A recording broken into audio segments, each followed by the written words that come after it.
Bismillahirrahmanirrahim. Assalamualaikum warahmatullahi wabarakatuh.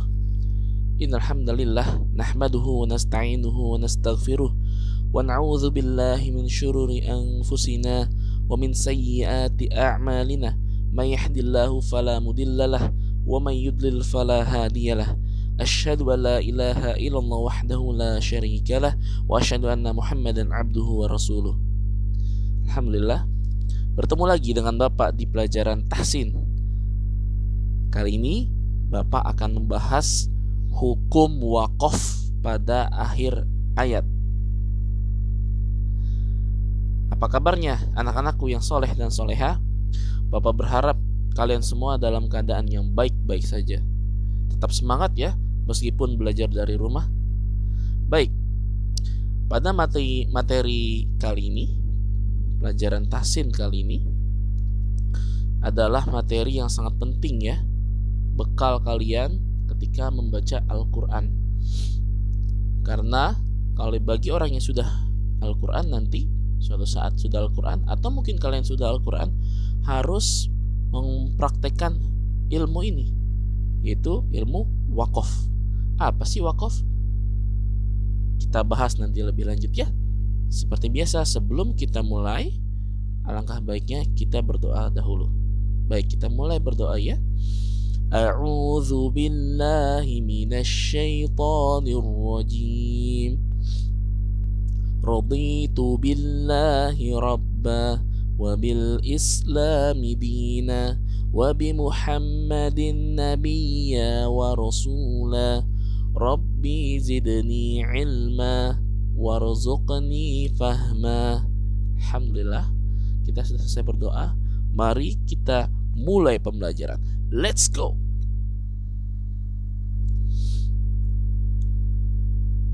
Kita mulai dengan mengenal hukum wakaf. Definisi wakaf ya. Kita mulai dari definisi wakaf dulu. Wakaf artinya berhenti di suatu kata ketika membaca Al-Quran. Saya ulang, wakaf artinya berhenti di suatu kata ketika membaca Al-Quran. Berhentinya gimana? Pada dua keadaan. Yang pertama, keadaan pertama adalah baik di akhir ayat. Jadi berhentinya di akhir ayat. Maupun berhenti di tengah ayat. Jadi bisa berhenti di tengah ayat? Iya, bisa. Karena ada bacaan-bacaan yang sangat panjang. Bahkan ada satu ayat itu sampai 3 baris, 4 baris, 5 baris. Kalau nggak berhenti bacanya gimana? Ya kan? Sulit ya. Namun fokus pembahasan kita adalah berhenti yang di akhir ayat. Nanti Bapak akan jelaskan yang berhenti di akhir ayat. Ini Bapak akan sertakan contoh wakaf yang berhentinya di tengah ayat. Biasanya ciri-ciri wakaf berhenti di tengah ayat ada pada, lihat gambar yang sudah Bapak sertakan. Di situ ada seperti huruf mim, huruf jim, huruf lam alif ya. Itu semua adalah tanda-tanda berhenti. Sebenarnya tanda berhenti itu lebih banyak, namun Bapak ambil yang ada di Iqra ya. Sementara Bapak ambil yang ada di Iqra saja. Nanti kalau sudah masuk pembahasan wakaf yang di tengah ayat, nanti ya, bukan sekarang, itu adanya di Iqra 6. Bapak akan jelaskan lebih detail. Untuk sementara lihat-lihat saja. Ada wakaf yang ada tanda wakaf seperti mim, jim, lam. Nah, itu ada di ayat. Lihat tuh. Di situ sudah Bapak sertakan kotak warna merah. Nih. Ini adalah ayat Al-Qur'an. Fatawalla anhum. Fatawalla anhum. Di situ ada keterangan mim. Apa maksudnya? Nanti di Iqra 6 Bapak akan bahas. Bawahnya juga ada keterangan jim, ya. Seperti apa? Insya Allah ke depan Bapak akan bahas.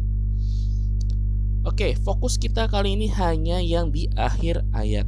Kita lihat pembahasan selanjutnya ya, yang di akhir ayat.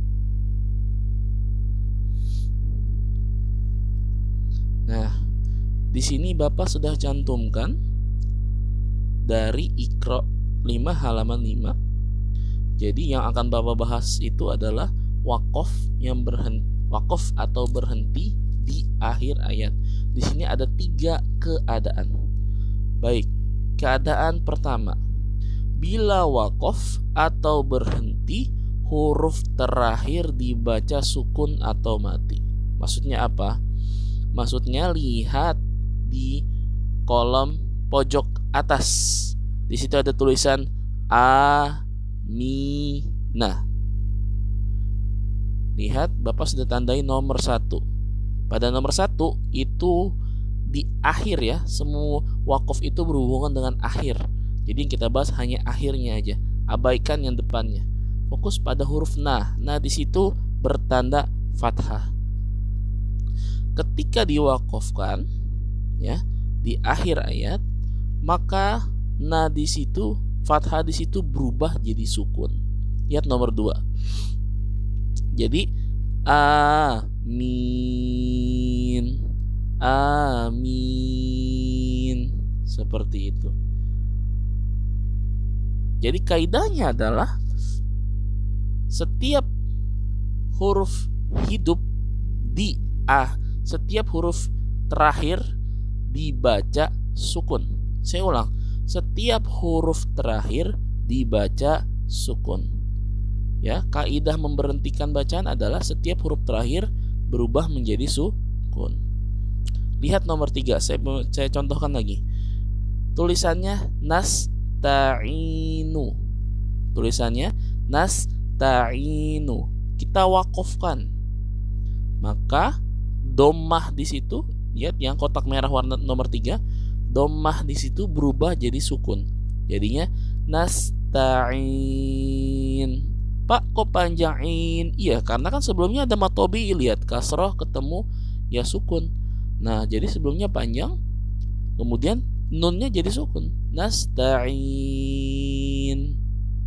Insya Allah kalau nanti masuk pembelajaran tentang mat far'i, kenapa dibaca panjang in sampai 4 harokat?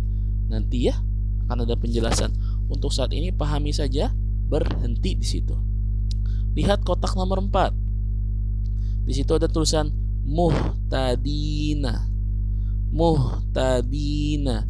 Kita waqafkan muhtadin. Seperti itu. Gampang ya pembahasan waqaf kita. Lalu bagaimana Pak baris yang selanjutnya?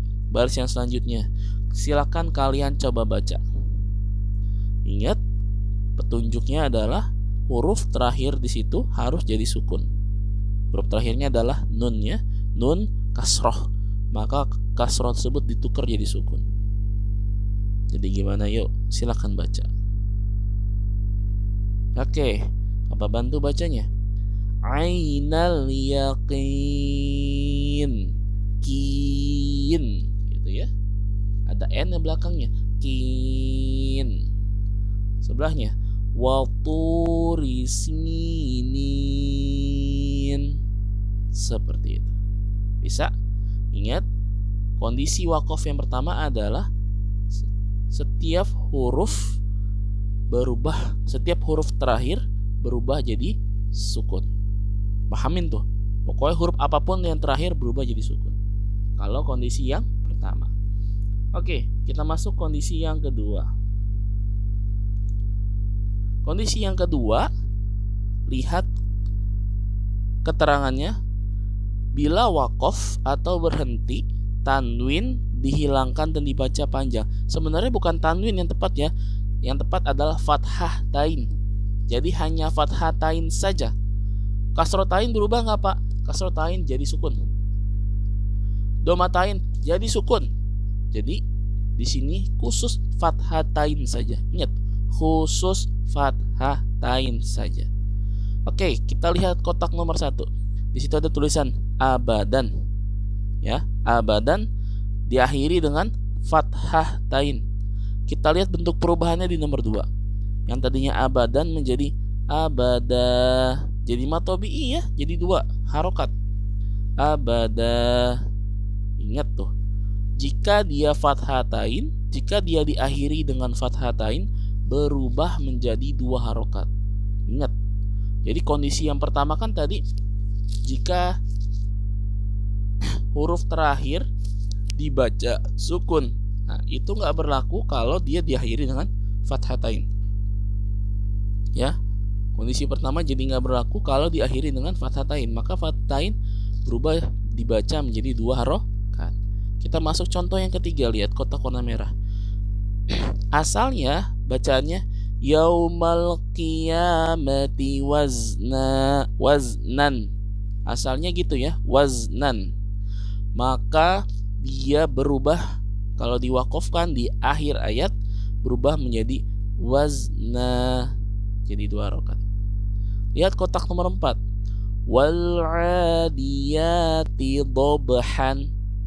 Dobhan jika diwakofkan, diberhentikan, maka jadi dobha. Tuh, seperti itu. Silakan kalian coba baris kedua, fal dari situ sampai selesai. Silakan latihan.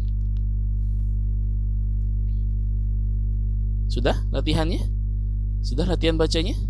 Kalau sudah, saya bantu lihat apa yang saya baca ini. Fal muriyati qadhan. Qadhan berubah menjadi qadha. Seperti itu. Cukup ya? Tinggal latihan lagi ya. Cukup. Kita lihat wakof dengan kondisi yang ketiga. Lihat ya. Oke. Di situ ada tulisan bila wakof atau berhenti pada huruf. Nah, ini huruf apa nih? Huruf ta. Ta di sini artinya adalah ta marbutoh. Jadi ta itu ada beberapa jenis. Yang biasa kalian sebut alif, ba, ta. Nah, ta itu adalah ta taknis. Ya. Itu sebutannya ta taknis. Nah, kalau ta yang di sini sebutannya ta marbutoh. Bentuknya kayak lafaz Allah ya. Ya, bentuknya kayak lafaz Allah. Dan ini namanya ta marbutoh. Lihat, jika ta marbutoh berada di akhir, maka berubah menjadi ha. Ha sukun. Lihat kondisi ketiga, berubah menjadi sukun. Oke, kita lihat kotak nomor 1. Aniyatin. Aniyatin. Pokoknya mau bentuknya dia fathah, kasroh, domah, ya, kasrotain, domahtain, fathatain, tidak berlaku. Pokoknya semua dia harokatnya apapun, berubahnya menjadi ha, sukun. Maka aniyatin berubah menjadi aniyah. Ketika diwakafkan jadi aniyah. Haknya bukan hak yang kecil, bukan hak yang jim ha, bukan hak yang itu ya, tapi hak besar. Aniyah, hak besar. Oke, ingat kaidah ketiga ini. Jika diakhiri dengan ta marbutoh, mau harokatnya apapun, berubah menjadi hak sukun. Itu kaidahnya, ya. Lalu kita coba kotak nomor 3, kita baca tasla naran hamiyatan. Kita wakofkan tasla naran hamiyah. Hamiyah, ya, jadi hak sukun.